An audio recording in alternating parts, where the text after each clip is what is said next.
Hello students, I hope you all are doing well. Welcome back to Gyan Mantra bye नीलम। आज हम जो है blotting के बारे में पढ़ने वाले हैं। डिफरेंट टाइप की ब्लॉटिंग टेक्निक्स जो हैं बायोटेक्स में आती हैं, जिसमें पहले हमने पढ़ा है सदर्न ब्लॉटिंग, नॉर्दर्न ब्लॉटिंग और इसके अलावा वेस्टर्न ब्लॉटिंग और ईस्टर्न ब्लॉटिंग टेक्निक भी आती हैं। So first, what is blotting? Blots R technique for transferring DNA, RNA and proteins onto a carrier so they can be separated and often follows the use of gel electrophoresis। यानी कि इसके अंदर हम क्या करते हैं, DNA, RNA और proteins को ट्रांसफ़र करने के लिए जो है ये टेक्निक यूज़ करते हैं, जिसमें जेल इलेक्ट्रोफोरेसिस का भी यूज़ किया जाता है। चलिए देखते हैं हिस्ट्री ऑफ ब्लॉटिंग टेक्निक। सो सबसे पहले सदर्न ब्लॉटिंग जो है वो डेराइव हुई थी और ये किसके नाम पर पड़ी थी? इसके इन्वेंटर के नाम पर, यानी कि Edwin southern in 1975। He is a British biologist और बायोकेमिस्ट प्रोफेसर एडविन सदर्न, जिनके नाम पे हमने सदर्न ब्लॉटिंग जो है डीएनए के ट्रांसफ़र की टेक्निक का नाम दिया। सदर्न ब्लॉटिंग में क्या किया जाता है? This method involve separation, transfer and hybridisation of DNA molecule. The southern blotting is used to detect the presence of a particular piece of DNA in a mixture of sample। यानी कि एक mixture of sample में हम एक particular piece जो है DNA का लेते हैं। The DNA detected can be single gene और it can be part of larger piece of DNA. ये क्या है, एक सिंगल जीन भी हो सकता है या फिर लार्ज पार्ट ऑफ डीएनए भी हो सकता है, such as viral genome. The key to this method is hybridization. इसके अंदर हम जो मेन प्रोसेस लेते हैं वो क्या लेते हैं, हाइब्रिडाइजेशन का। तो सबसे पहले सेपरेशन होता है, देन उसके बाद हम उसको ट्रांसफ़र करते हैं, फिर हाइब्रिडाइजेशन होता है। हाइब्रिडाइजेशन क्या है? Hybridization is the process of forming a double standard DNA molecule between a single standard DNA probe and a single standard target patient DNA. जो हमने पेशेंट का डीएनए लिया है उसको हम एक रेडियो लेबल्ड प्रोब के साथ में हाइब्रिडाइज्ड कराते हैं। देन उसके बाद उसका क्या किया जाता है, उस डीएनए को हाइब्रिडाइजेशन के बाद जो है हम उसका एनालिसिस करते हैं। प्रिंसिपल तो ये किस प्रिंसिपल पर बेस्ड है? So the mixture of molecule is separated, the molecule are immobilized on a matrix transferred to a solid support that is blot. जिस सॉलिड सपोर्ट पे उसको ट्रांसफ़र किया जाएगा उसको हम ब्लॉट कहते हैं। The labelled probe is added to the matrix to bind to the molecule. और जो लेबल्ड प्रोब है उसको मैट्रिक्स पे बाइंड किया जाता है और फिर उसको लेबल किया जाता है। Any unbound probe are then removed. और जो प्रोब उसके साथ बाउंड नहीं करते उनको रिमूव किया जाता है। The place where the probe is connected corresponds to the location of the immobilized target molecule। वो क्या करता है, immobilized target molecule पे जाता है। देन आता है next steps in southern blotting. तो फर्स्ट स्टेप आता है हमारा digestion of genomic DNA with the help of restriction enzymes. Restriction enzyme की हेल्प से हम जीनोमिक डीएनए को फ्रेगमेंटाइज्ड करते हैं, फ्रेगमेंट में तोड़ते हैं। देन उसके बाद उसका क्या किया जाता है, देन साइज सेपरेशन होता है। साइज सेपरेशन किसकी हेल्प से होगा भाई? जेल इलेक्ट्रोफोरेसिस की हेल्प से। जैसे इस डायग्राम में हमने सबसे पहले क्या लिया, जीनोमिक डीएनए। उस जीनोमिक डीएनए का हमने with the help of restriction endonuclease उसको हमने क्या किया, छोटे छोटे फॉर्म में तोड़ा। देन उसके बाद हमने उसको जो है एगारोस जेल इलेक्ट्रोफोरेसिस कराया। एगारोस जेल इलेक्ट्रोफोरेसिस जो है एक डीएनए या आरएनए या न्यूक्लिक एसिड और प्रोटीन के ट्रांसफ़र की टेक्निक है, जो हमने लास्ट वीडियो में डिस्कस की है। अगर आपने जेल इलेक्ट्रोफोरेसिस नहीं देखा है तो आप हमारी लास्ट वीडियोस को देख सकते हैं, जिसके अंदर जो है जेल इलेक्ट्रोफोरेसिस और पेज को हमने जो एक्सप्लेन किया है शॉर्ट नोट्स के थ्रू। तो जेल इलेक्ट्रोफोरेसिस में क्या होता है, चार्ज और मास के बेसिस पे डीएनए को जो है वो किया जाता है, सेपरेट किया जाता है, जिसमें अगारोस जेल यूज़ की जाती है, जो रेड एल्गा, जेलिडियम और ग्रेसिलेरिया से हम एक्सट्रैक्ट करते हैं। ये जो एगारोस जेल होती है ये सीविंग मीडियम के थ्रू, यानी इसमें पोर होते हैं छोटे छोटे, जिनके थ्रू वो डीएनए को क्या करती है, सेपरेट करती है।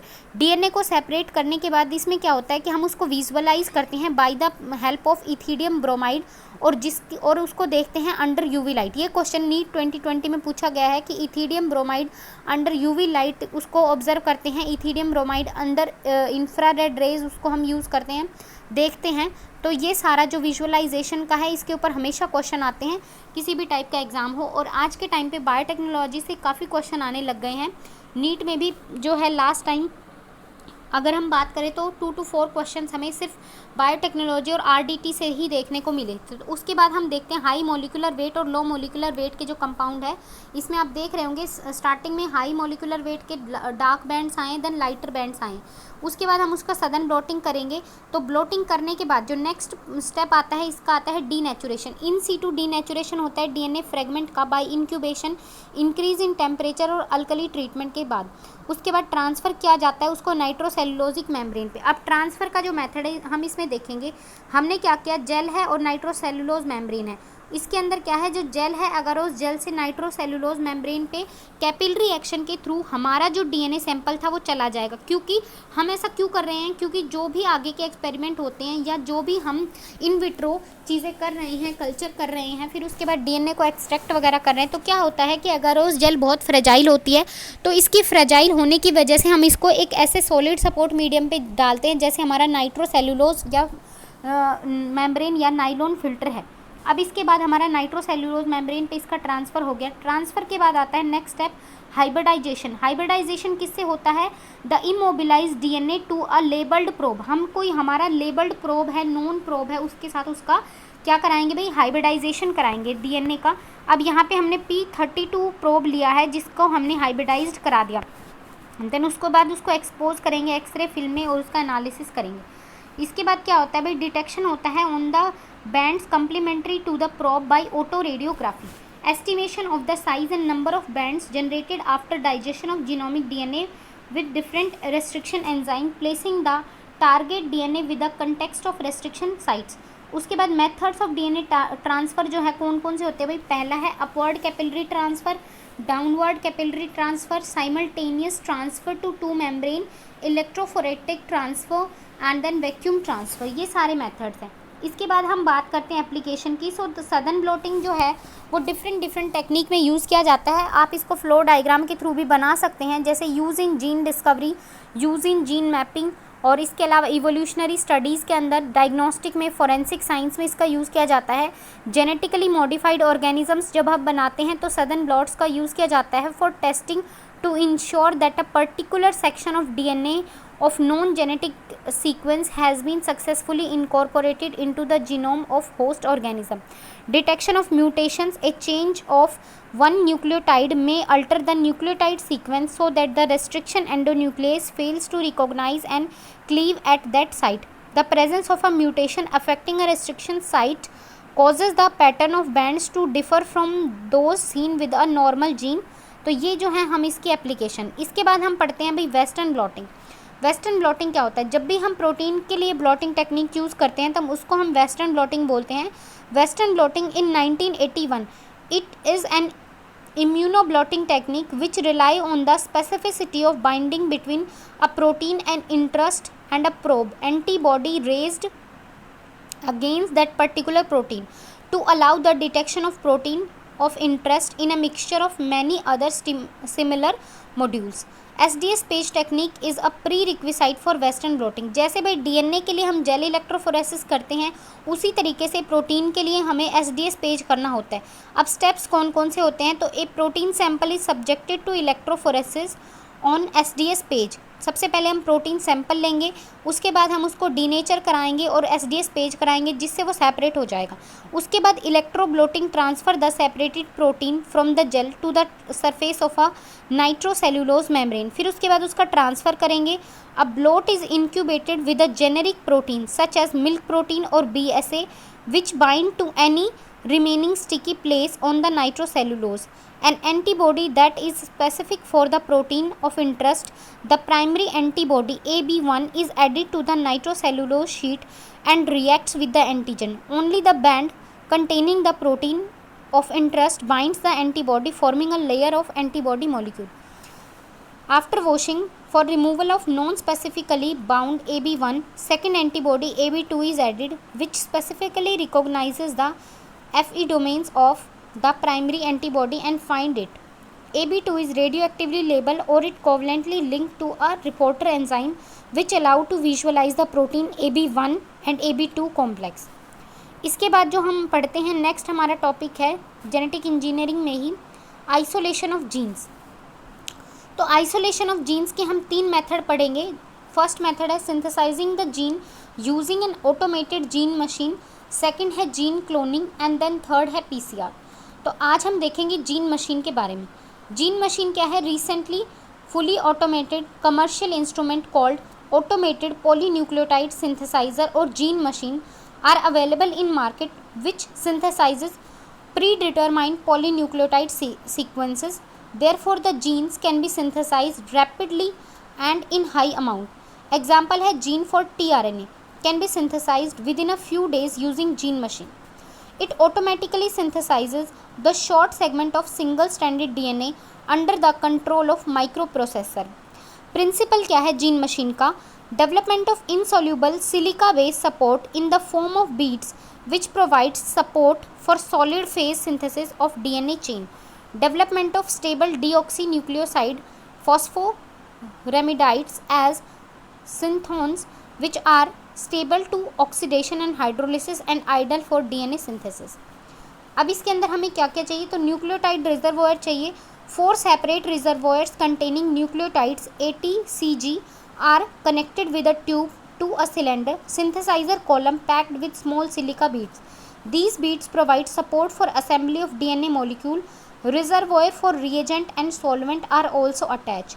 The whole procedure of adding or removing the chemicals from the reagent reservoir in time is controlled by microcomputer control. ये सारी चीज़ें कौन कंट्रोल कर रहा है भाई? Micro computer system, that is micro processor.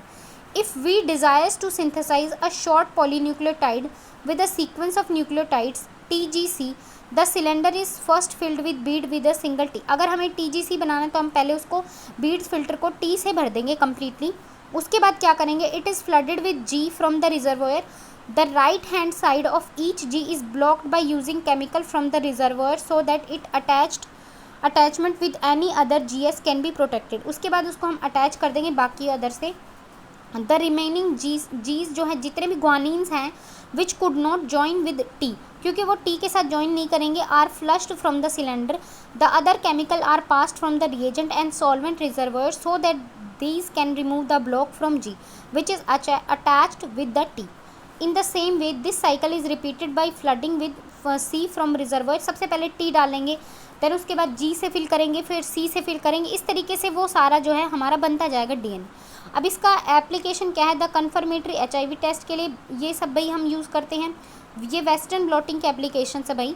Western blotting को हम यूज़ करते हैं for confirmatory test of HIV. Western blot is also use for the definitive test for bovine spongiform encephalopathy और some forms of lyme disease testing employ western blotting. अब microprocessor के बारे में हम देखते हैं. तो इस टाइप का कुछ जीन मशीन होती है. तो इसमें ये जो है GCT न्यूक्लियोटाइड रिजर्वोयर होते हैं या रिएजेंट और सॉल्वेंट रिजर्वोयर होते हैं.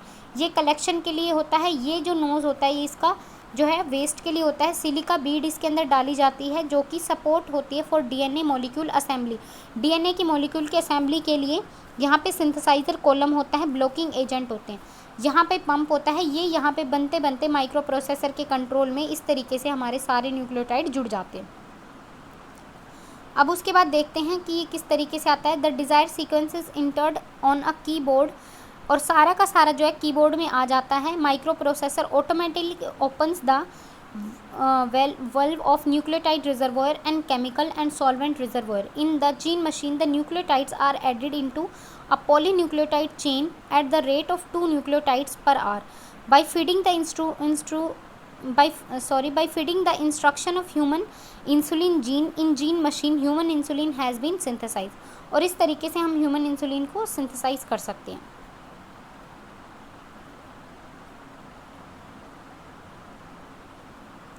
बाकी के जितने भी जीन आइसोलेटिंग मैकेनिज़्म है, जीन क्लोनिंग और पीसीआर, ये हम नेक्स्ट वीडियोस में करेंगे. So I hope you like it. और ये जो है नोट्स की फॉर्म में आपको PDF प्रोवाइड की गई है.